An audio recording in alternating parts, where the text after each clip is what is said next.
гэсэн үзүүлж байна.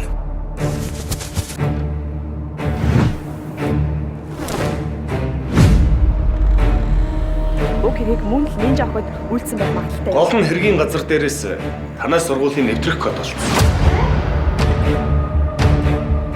Нинжа багны цаана хэн байгаа гэдгийг нотлох онц сонирхолтой бичлэг надад байна. Өнөө нинжа охтуудаа. Нинжа охтууд бол бидний өгөөш.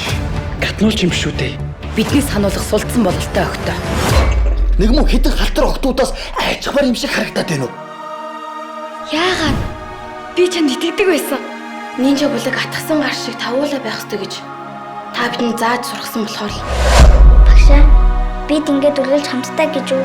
Нинжа охид хизээч нэгнээ орхидгүй.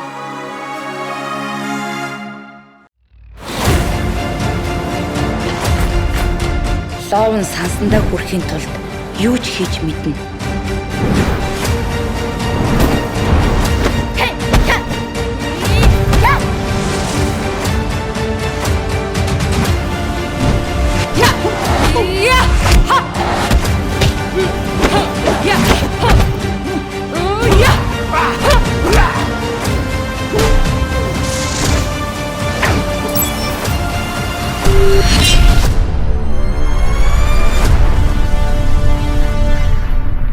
Босоо бид тэр баггүй байж болтгүй юм уу?